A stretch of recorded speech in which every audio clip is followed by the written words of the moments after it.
Comenzar, ahora sí, me presento. Mi nombre es Saúl. Estudio también en la Facultad de Medicina.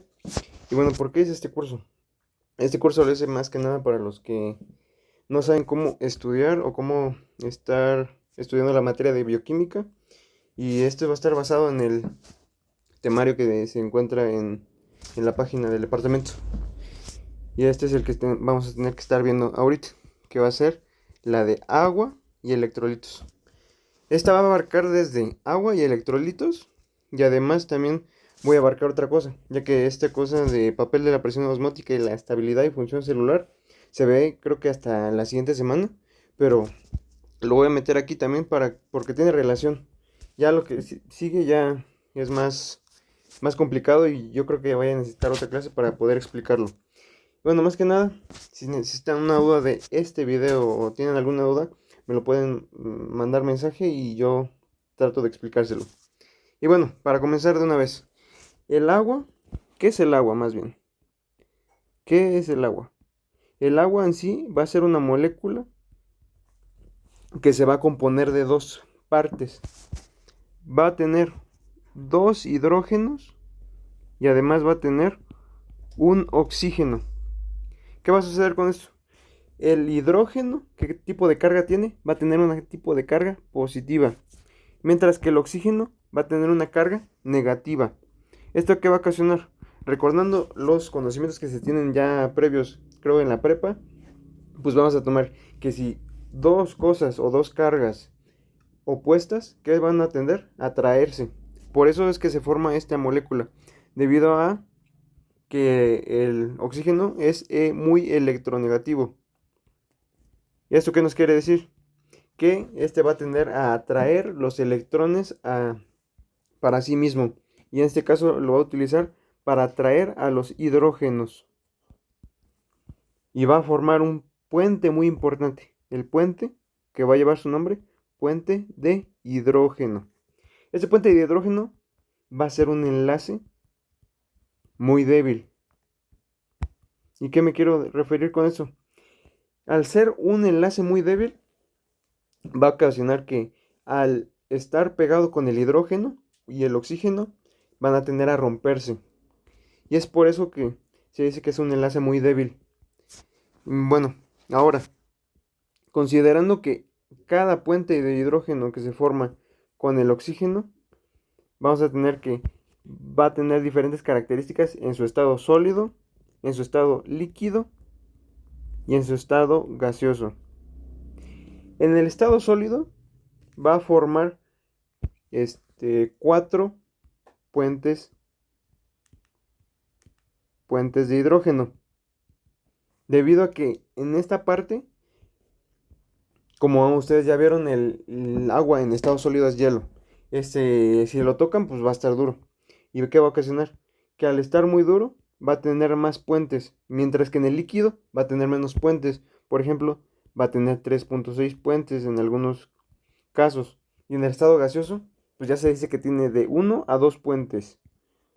Esto debido a que el sólido pues, tiene más fuerza, ya está más duro, mientras que el líquido está menos duro, ya tiene un estado más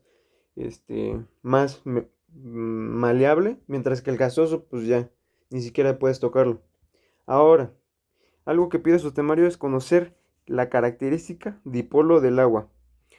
Ya recordando que el hidrógeno tiene una carga positiva, mientras que el oxígeno tiene una carga negativa, se va a decir que tiene un polo positivo y un polo negativo. En el polo positivo se va a encargar, bueno, era al revés, polo positivo acá por los hidrógenos y polo negativo por el oxígeno. ¿Qué va a ocasionar esto? Que el polo negativo va a ser gracias al oxígeno, mientras que el polo positivo va a ser gracias al hidrógeno. ¿Y esto qué va a hacer? Que se forme la característica dipolo. Di de dos. Polo, pues por los polos que se ocasionan en este caso. Y todo esto gracias a que va a tener unas características muy específicas, ocasionando que vamos a ver una característica muy especial del agua, que va a ser el calor latente de vaporización. ¿Qué nos quiere decir? como su nombre lo indica, vaporización. Va a ser la energía necesaria para evaporar un mol de agua. ¿Y esto qué nos quiere decir? Tenemos agua líquida, por ejemplo, y queremos pasarla a un estado gaseoso. ¿Qué vas a necesitar? Energía. En el caso del agua, esta energía va a ser muy grande,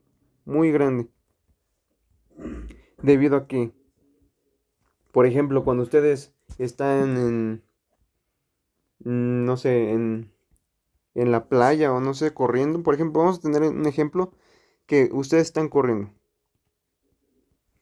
¿Qué va a ocasionar? Que al correr, ¿ustedes qué van a hacer? Van a sudar. ¿Esto por qué? Porque al estar corriendo se eleva la temperatura. Y al sudar va a ser un mecanismo para bajar la temperatura.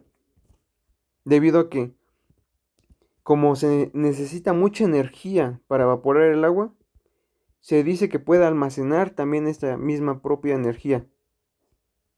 Esta energía que, por ejemplo, cuando si es que llegan a sudar y si tocan esa pequeña gota de sudor, no se va a sentir muy frío, sino que se va a sentir algo caliente.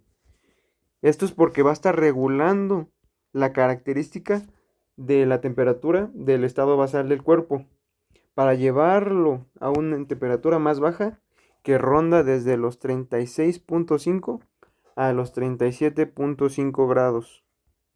Y es por eso que es muy importante conocer el calor latente de vaporización. Otra característica muy importante va a ser, a ver, el calor específico. El calor específico nos indica que ahora va a ser la energía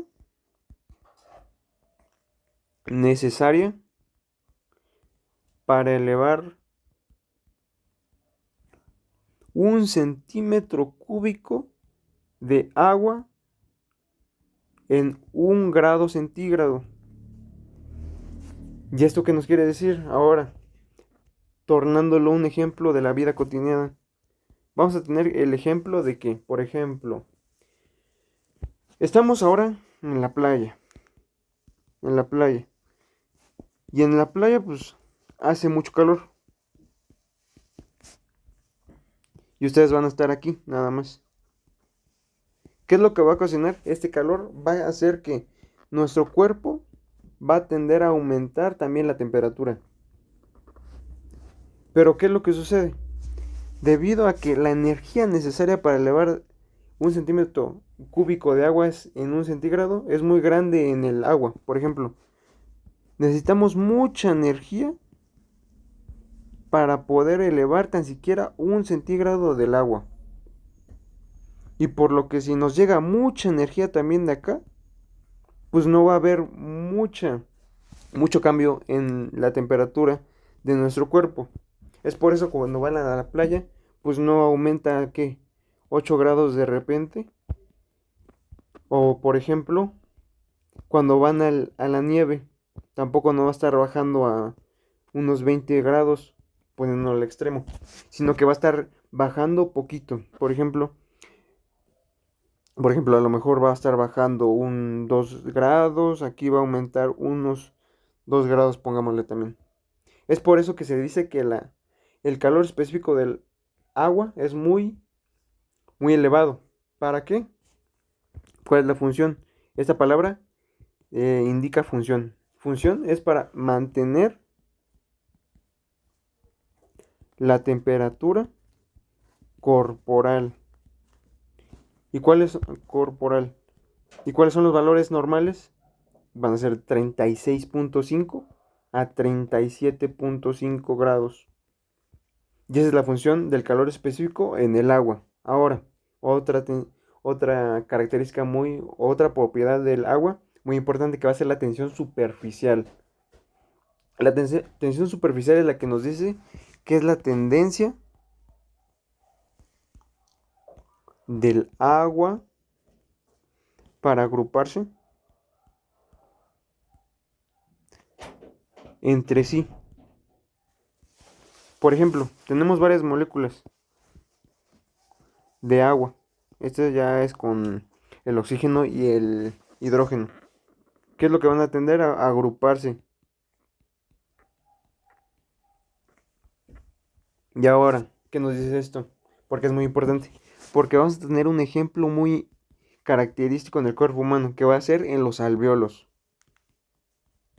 Los alvéolos son como que pequeñas estructuras que se encuentran en los pulmones. Acá están los pulmones y acá vamos a tener a los alvéolos, por ejemplo. Acá van a ser pequeñas estructuras que se encuentran en el interior de los pulmones. ¿Y qué va a tener la función de los pulmones? ¿Qué hacen los pulmones? Pues a grandes rasgos es la respiración, intercambio de oxígeno.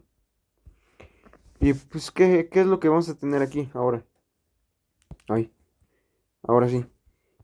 Oh, ahora sí ya. Oh, pues lo dejamos así ya. ¿Qué va a ocasionar? Que el alveolo en sus paredes va a estar rodeado de moléculas de agua. ¿Y qué nos dice aquí el enunciado? Va a ser la tendencia del agua para agruparse entre sí. ¿Qué va a hacer? Se va a estrujar en el alveolo. Y esto se conoce como colapso alveolar. Y ustedes nunca han visto que han dejado de respirar. Porque esto no es normal, esto es patológico. Debido a que si sucede el colapso alveolar, va a ocasionar enfermedades respiratorias. ¿Y por qué nos dice esto? Porque hay un factor que se va a llamar el factor surfactante. Factor surfactante que va a romper esta tensión superficial del agua. Por ejemplo, tenemos que va a estar, otra vez la palabra función, romper tensión superficial del agua. Pues va a ser como ¿cómo decirlo? Como una grasita que va a estar pegado aquí también, en el alvéolo, que va a hacer que no se vaya a ir al colapso alveolar, sino que las va a mantener ahí nada más quietas, para que se suceda el intercambio de oxígeno y CO2. Y ahora vamos a tener otro concepto, la conductividad térmica. La conductividad térmica, como su nombre lo indica, va a ser la de conducir el calor. Y más tomando en cuenta que ahora estamos estudiando en medicina, va a ser la capacidad de distribuir calor a los segmentos corporales. Por ejemplo, si ustedes se tocan la cabeza con la mano y luego, vamos a dibujarlo aquí, tenemos un hombrecito y ahí está. Si ustedes se tocan la mano con la cabeza, van a sentir una temperatura. Pero ahora si lo hacen para tocarse la pierna, van a sentir otra temperatura. Pero no van a sentir una temperatura muy diferente en la cabeza que en la pierna. Debido a que esta parte no va a estar congelada o esta parte no va a estar ardiendo. Sino que pues lo sienten en una temperatura muy similar. ¿Esto por qué? Debido a que la conductividad térmica del agua va a ser de manera equitativa. ¿Y eso qué nos quiere decir?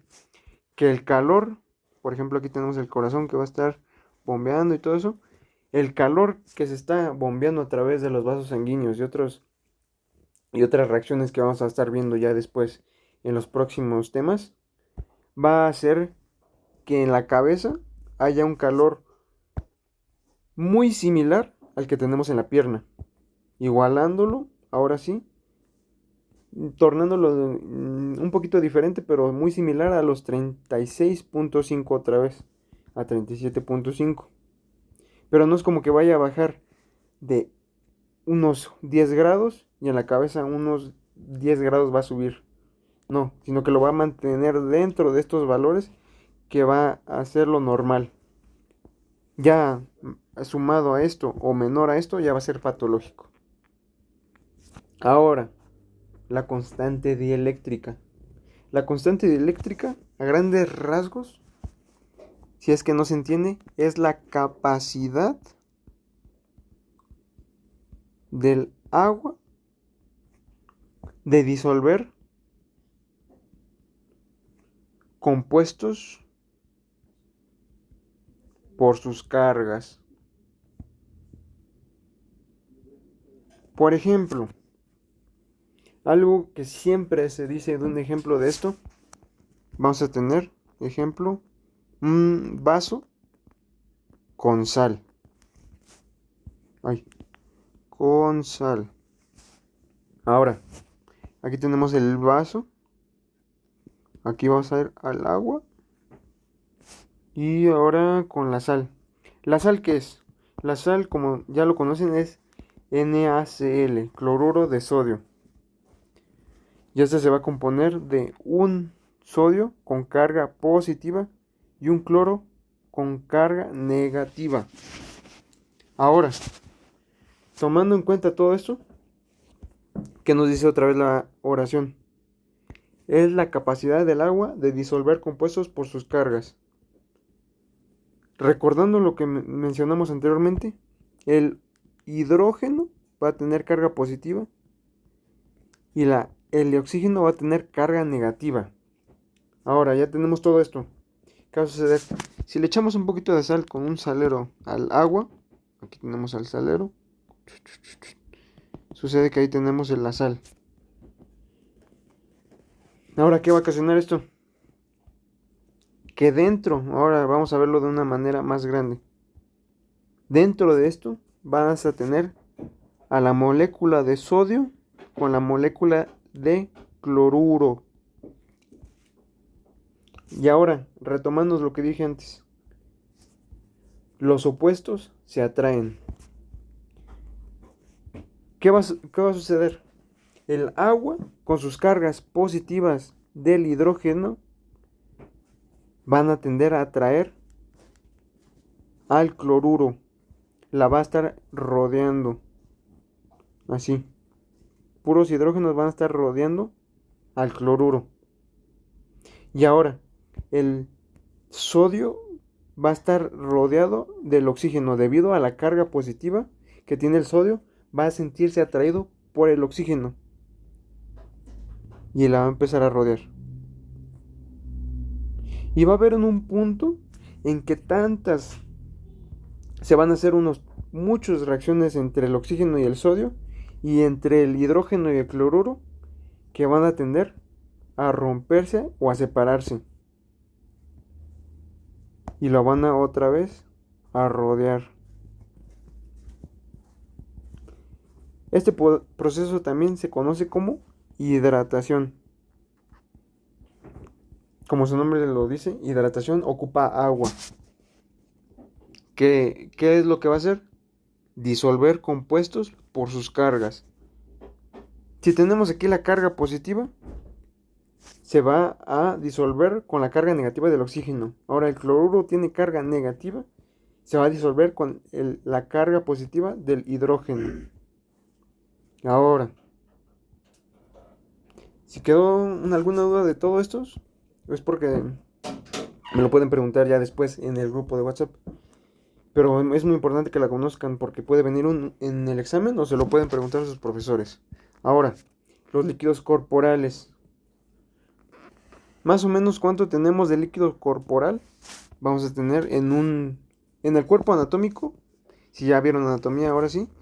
Que si tiene las palmas hacia adelante, la vista hacia adelante, estatura de unos 70 kilos. Lo único que nos importa va a ser los 70 kilos.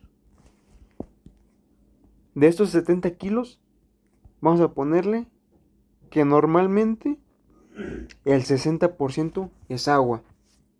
Ahora, esa agua, pues no es como que se corte ni salga agua de la sangre o no sé. Ahora, el agua se va a contener en diferentes espacios. Voy a hacer un dibujo rápidamente.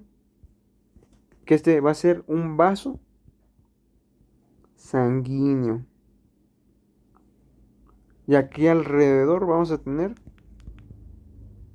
algunas células. Del otro lado igual. Copiar. Pegar. A ver si falta más. Vamos a hacerlo como por ahí. Ahora sí ya. De este 60% de agua se va a dividir en diferentes compartimientos. En un líquido intracelular y un líquido extracelular. Y este líquido extracelular, a su vez, se va a dividir en plasma, líquido plasmático y líquido intersticial. Ahora, ¿qué es esto?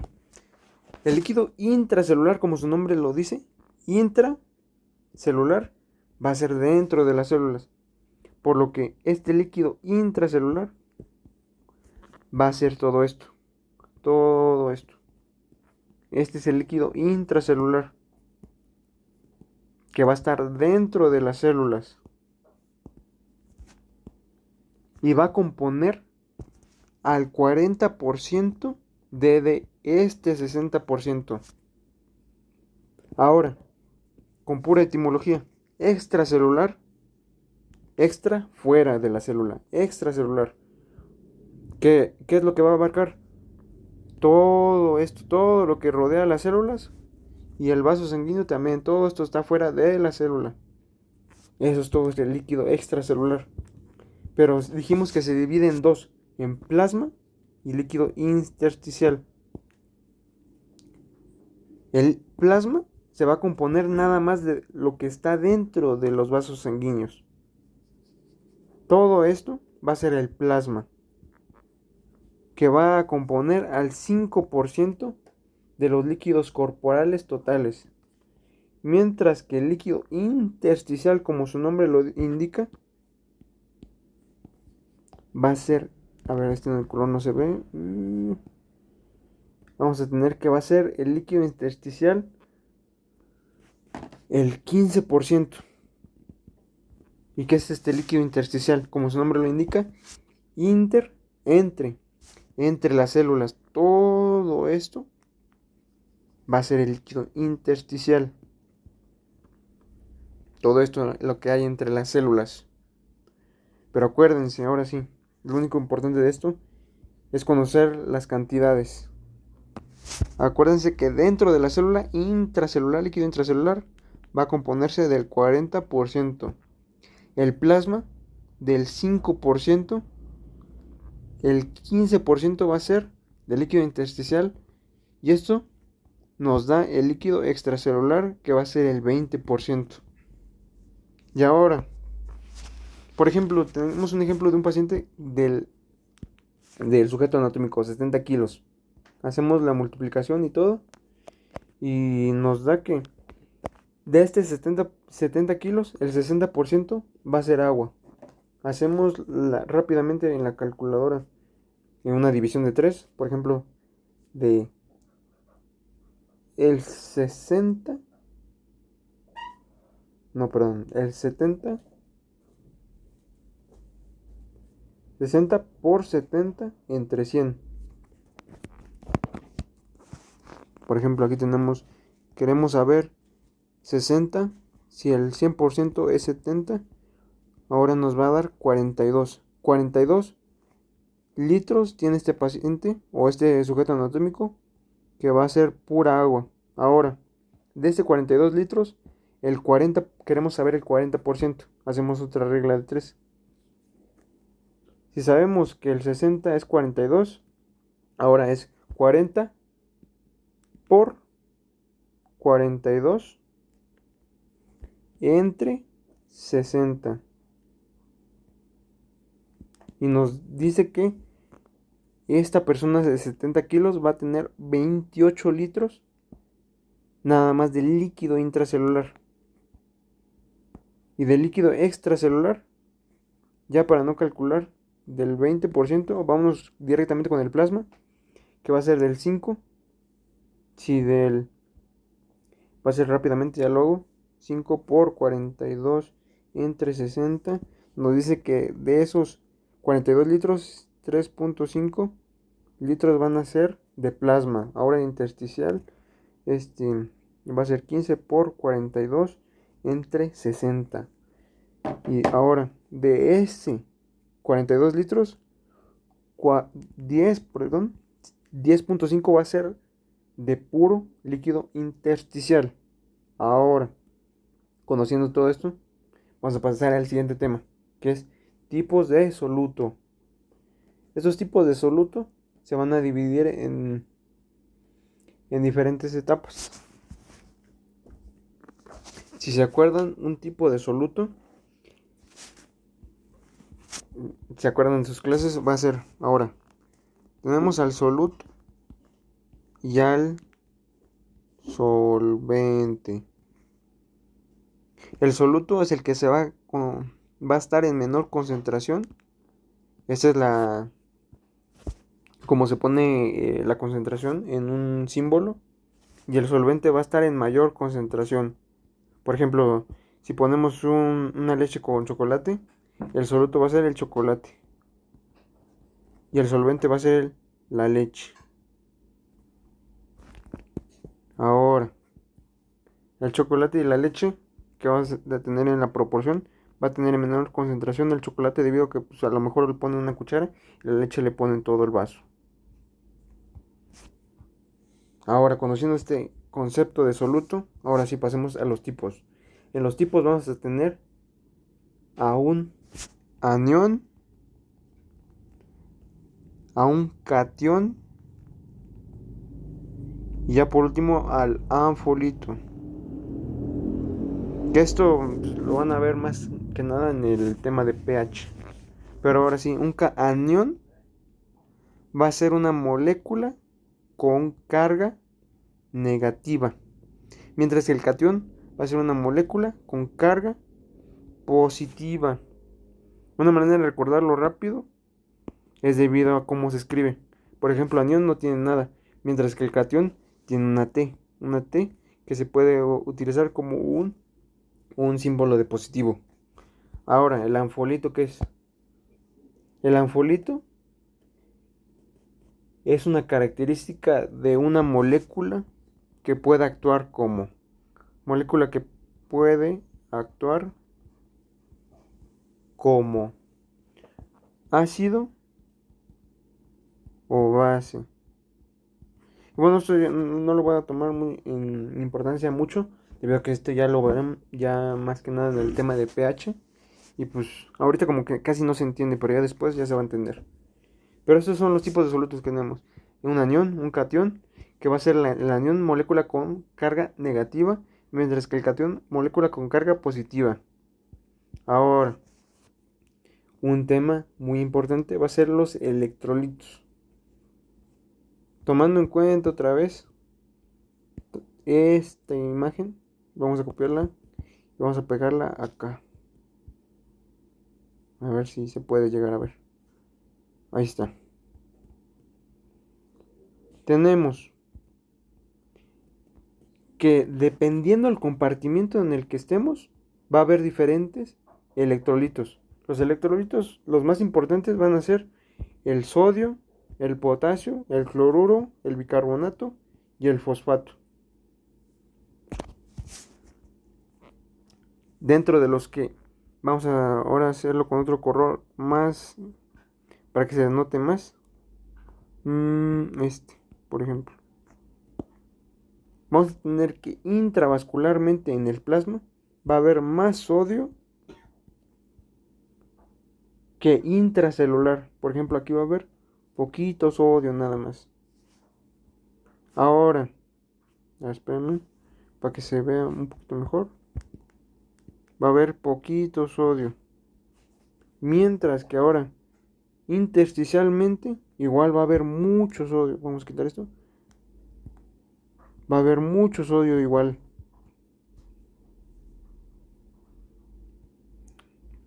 Después, va a haber mucho potasio en el intracelular ahora.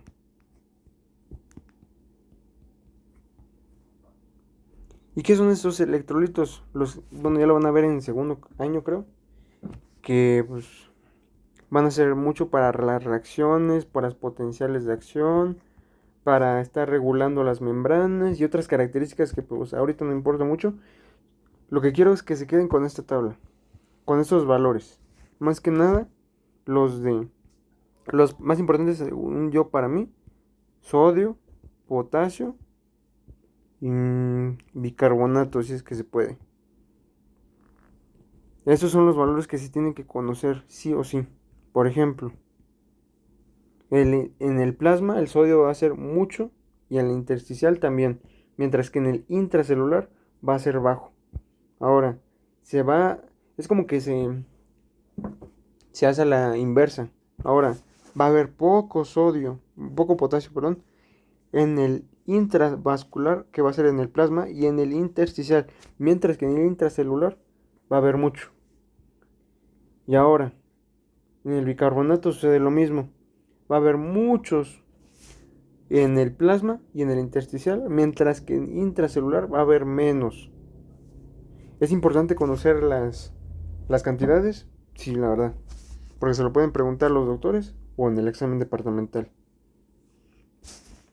Y eso es todo lo que conocemos sobre todo esto de memoria nada más. Ahora, un concepto nuevo, la ósmosis. La ósmosis se define como, se define como la capacidad, a ver, más que nada la capacidad no, ahora sí va a ser, la definición va a ser el movimiento del soluto a través de una membrana semipermeable de una concentración de soluto mayor a una menor concentración de soluto. Pueden darle varias características, pero en realidad es así. Ahora, para entender todo esto, movimiento de soluto. El soluto es lo que se encuentra en menor proporción. Ahora, a través de una membrana semipermeable. Vamos a dibujar la membrana semipermeable. Por ejemplo, tenemos que es así. ¿Y qué es semipermeable? O sea, sí, que va a tener la capacidad de dejar entrar a algo y no dejarla entrar a otra cosa, por ejemplo. Voy a ver.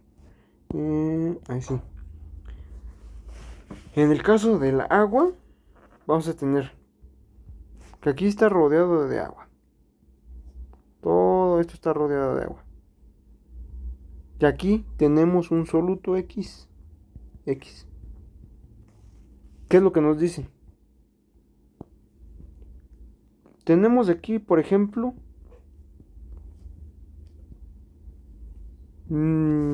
7 moléculas de nuestro soluto. 7. Ahora, acá tenemos 2, 4, 6, 8, 10, 12, 13. 13 moléculas de nuestro soluto. Ahora sí. Y aquí no era soluto, era solvente.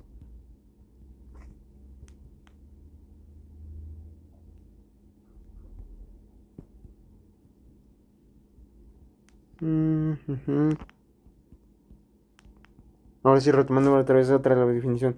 Movimiento de soluto a través de una membrana semipermeable de una concentración de solvente menor a una concentración del solvente mayor.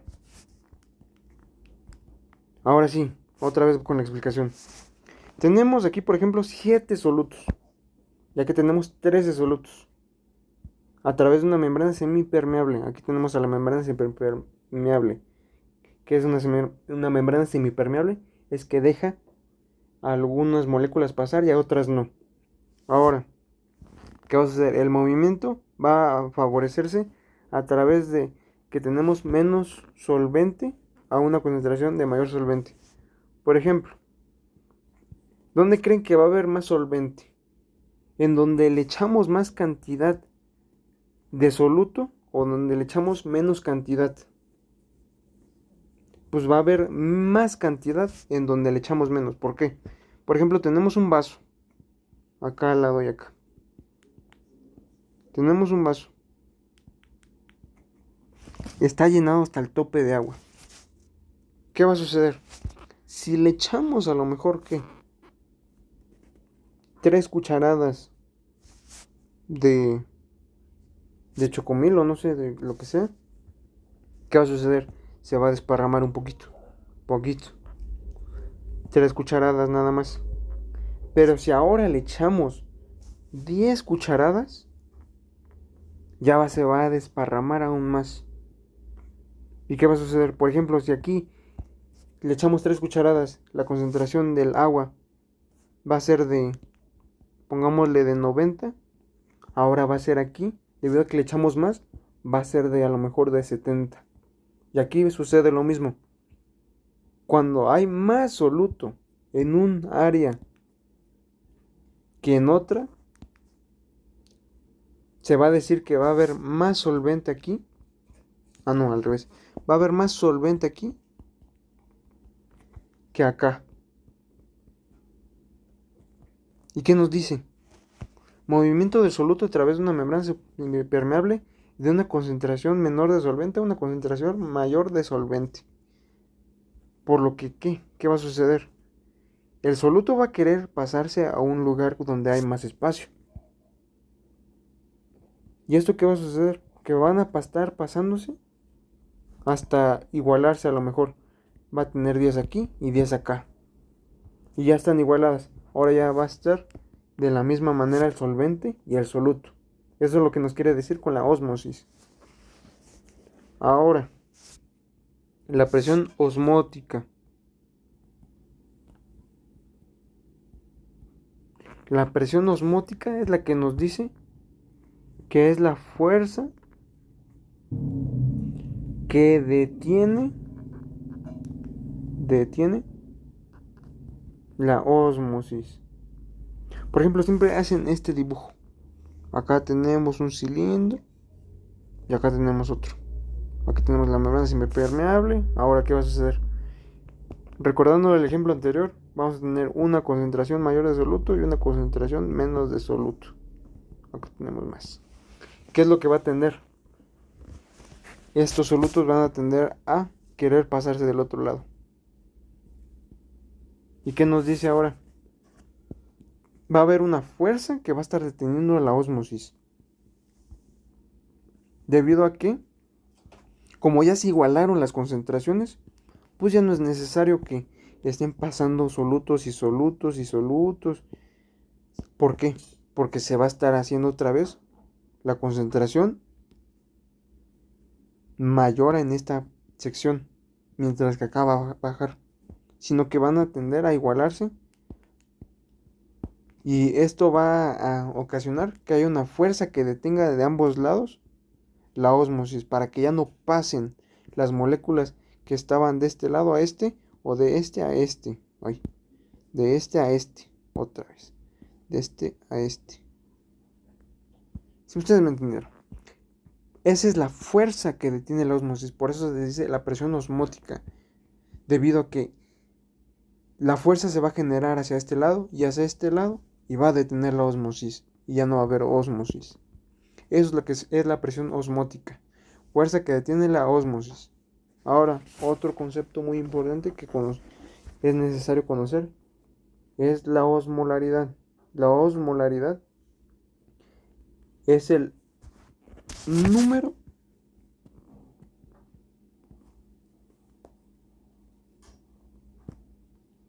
de partículas o de moléculas osmóticamente activas.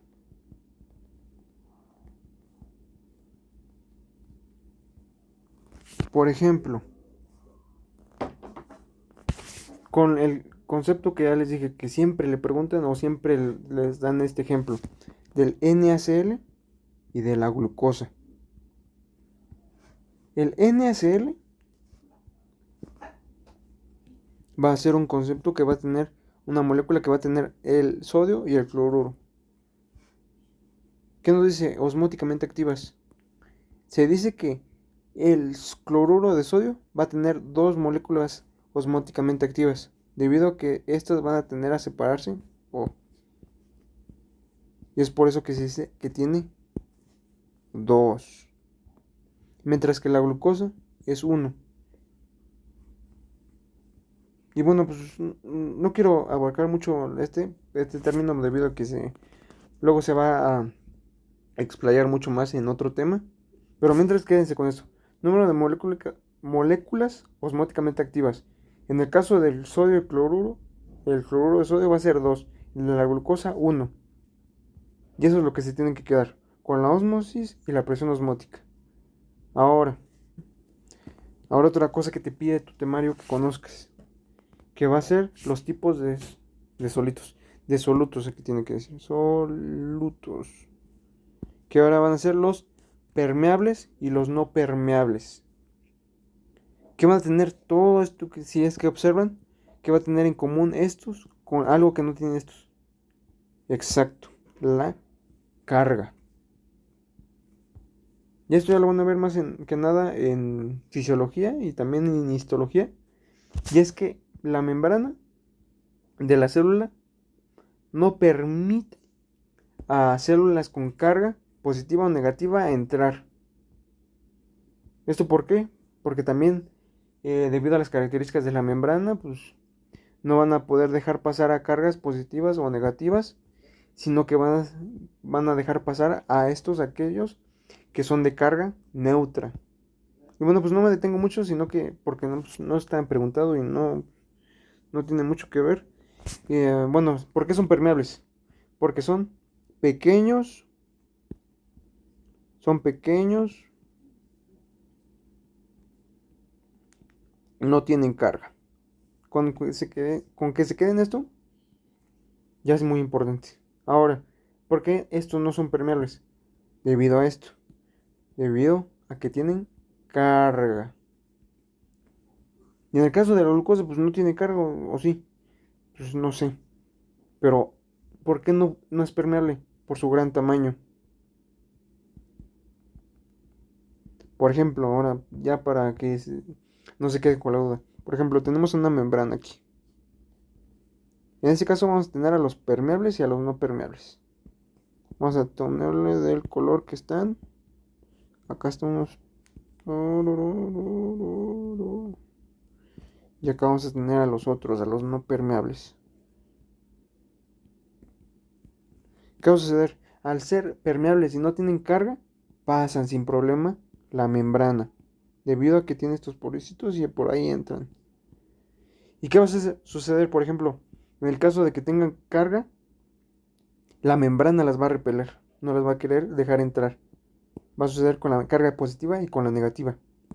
Y en el caso de la glucosa, al ser una molécula tan grande, pues no va a caber aquí en los poros de la membrana. Por así decirlo, no son poros, pero para que entiendan. Pues no va a caber. ¿Y qué va a suceder? Pues estos, como no dejaron entrarlos, van a ser no permeables. Ya los que sí dejaron entrar van a ser permeables, que en este caso va a ser la urea, el etanol, el metanol. No permeables van a ser como los cationes sodio, potasio, calcio, o aniones como el cloruro o el bicarbonato, o moléculas muy grandes, la glucosa. Ahora, un término ya para acabar la clase, que va a ser la tonicidad. La tonicidad, ¿qué nos indica? Que pues ya como su nombre lo indica, el tono. Y pues, ¿qué tiene que ver? Va a ser la tonicidad es el efecto sobre el volumen de la célula. Por ejemplo, el temario nos indica que conozcamos el término de hipotónico, isotónico e hipertónico. Ahora, vamos a tener que siempre poner el ejemplo de que tenemos aquí una célula, acá tenemos otra y acá otra.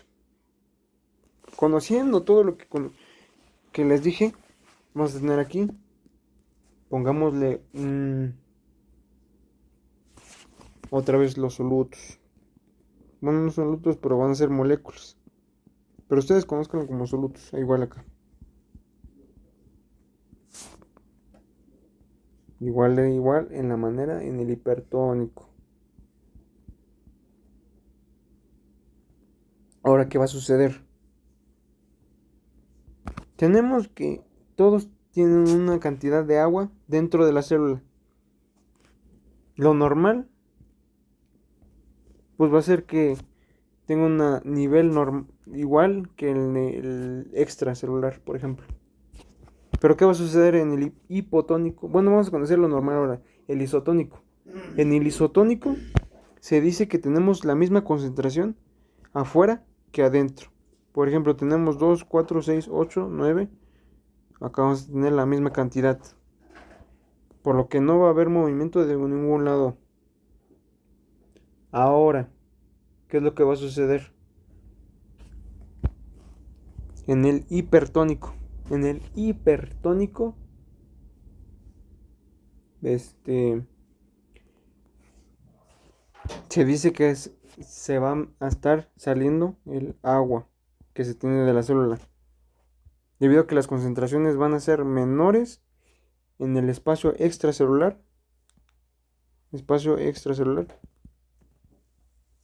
Y va a haber más en la célula, por lo que se va a tender a salir. ¿Y qué es lo que va a ocasionar? Que se esté despachurrando ahí la célula. Y van a encontrar una imagen así.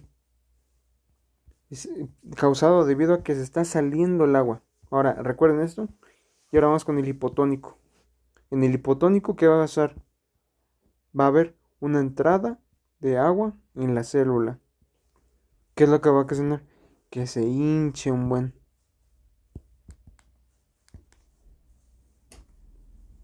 Debido a que pues hay menos concentración, estaba menos concentración de agua en el interior que en el exterior, y va a suceder que se va a estar metiendo el agua.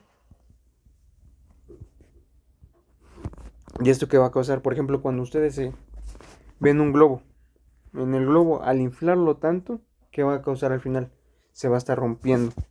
Igual, aquí en el caso de la célula, en vez de decirle romper, va a haber una hemólisis.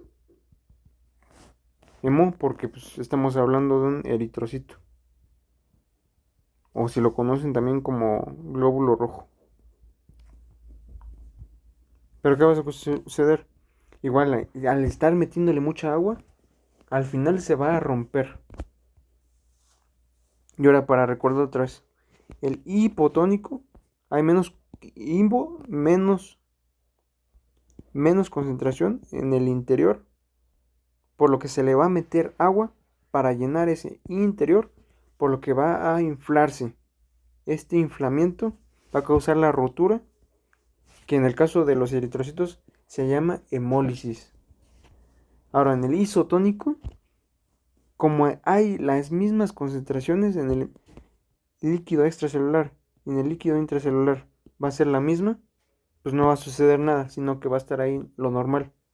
En el hipertónico va a haber menos en el extracelular y va a haber más en el intracelular, por lo que al final se va a estar saliendo más el agua y se va a terminar apachurrando. Y bueno, algo que se tiene que conocer y luego vamos a también explicar, va a ser que en el isotónico los valores normales van a ser de 290 a 310 miliosmol. sobre litro. Y ahora, en el hipotónico van a ser menos de 290, debido a que, como su prefijo lo dice, hipo bajo. En el hipertónico va a ser más de 310, prefijo hiper. Ahora, ya con las conclusiones, recapitulando todo para que se quede rápido y con lo más importante. ¿Qué es el agua? Dos moléculas de hidrógeno más una de oxígeno se siente atraída por la electronegatividad del oxígeno y forma un dipolo, debido a que la carga negativa del oxígeno va a formar un polo y la carga positiva de los hidrógenos va a formar un polo positivo. El puente de hidrógeno es un enlace muy débil, por lo que en el estado sólido va a obtener 4 puentes de hidrógeno, en el líquido 3.6 y en el gaseoso 1 a 2 puentes. El calor latente de vaporización es la energía necesaria para evaporar un mol de agua. En el caso del agua en el cuerpo va a ser muy alta, por lo que al estar corriendo, al elevarse la temperatura, va a tender a sudar para bajar la temperatura y mantenerlo en un rango normal. El calor específico, energía necesaria para aumentar en 1 grado centígrado. En el del agua va a ser mucha, por lo que va a costarle subir 1 grado centígrado. La función de esto va a ser mantener la temperatura corporal a niveles normales, 36.5 a 37.5, independiente del ambiente, cuando haya sol o cuando haya frío. Ahora, en la tensión superficial. La tensión superficial es la tendencia del agua para agruparse entre sí. Un ejemplo muy importante van a ser los alvéolos del pulmón, que van a tender a agruparse, a juntarse y van a causar el colapso alveolar, que es un estado patológico que va a causar una enfermedad respiratoria. Pero gracias a que el factor surfactante ya lo tenemos desde el nacimiento, esto va a hacer que va a romper la tensión superficial del agua y va a hacer que se evite este colapso alveolar. Ahora, la conductividad térmica. La conductividad térmica, como su nombre lo indica, conducir el calor. Es la capacidad de distribuir el calor a los segmentos corporales. Por ejemplo, tenemos que en la cabeza, en la pierna, en el cuerpo, en los brazos, vamos a tener una temperatura muy similar. ¿Por qué? Porque se dispersa de manera equitativa, manteniendo otra vez la temperatura corporal. La constante dieléctrica es lo que nos dice la capacidad del agua de disolver compuestos por sus cargas. Tenemos el ejemplo del vaso con sal. El sodio, por su carga positiva, se va a agrupar con el oxígeno, y el cloruro, por su carga, se va a agrupar con el hidrógeno, que es positivo. Y al final se va a terminar rompiendo, disolviendo también por sus cargas. Ahora, en los líquidos corporales, tenemos que el 60% es agua. De este 60%, el 40% es líquido intracelular. De este líquido intracelular, vamos a tener que el otro 20% va a ser líquido extracelular, que se divide a su vez en plasma y en el líquido intersticial, que el plasma va a formar el 5% y el líquido intersticial va a ser el 15%. Y aquí tenemos ya la representación intersticial entre las células, intracelular dentro de las células, plasmático en los vasos sanguíneos. Tipos de soluto: anión, carga negativa; catión, carga positiva. El catión tiene una T, que significa el signo de positivo. Electrolitos: vamos a tener más sodio en el líquido extracelular, vamos a tener más potasio en el líquido intracelular y vamos a tener otra vez más bicarbonato en el líquido extracelular que en el intracelular. Van a tener que aprenderse también estos valores. Ahora, la ósmosis va a ser un movimiento de soluto a través de una membrana semipermeable de una concentración de solvente menor a una mayor. Por ejemplo, y ahora, la presión osmótica es la fuerza que detiene la ósmosis. Si ya se igualaran las concentraciones, ¿ahora qué va a suceder? Que van a estar intentando ya no estar pasándose para acá o pasándose para acá, porque ya están iguales. La osmolaridad, número de moléculas osmóticamente activas. El de cloruro de sodio va a ser 2, del de glucosa 1. Tipos de solutos: permeables, no permeables. permeables porque son pequeños y no tienen carga. Los no permeables, ¿por qué no son permeables? Porque tienen carga y son de gran tamaño, en el caso como de la glucosa. Y la tonicidad, que va a ser hipotónico menos de este valor, 290 a 310 miliosmol sobre litro. En este caso el hipotónico va a estar metiéndose más agua que va a causar su rompimiento. En el isotónico, iguales concentraciones, no va a suceder nada. En el hipertónico va a haber diferentes concentraciones, por lo que va a causar la salida de agua y se va a empezar a apachurrar. Ahora sí, ya con eso terminé y espero que sigan viendo las siguientes clases.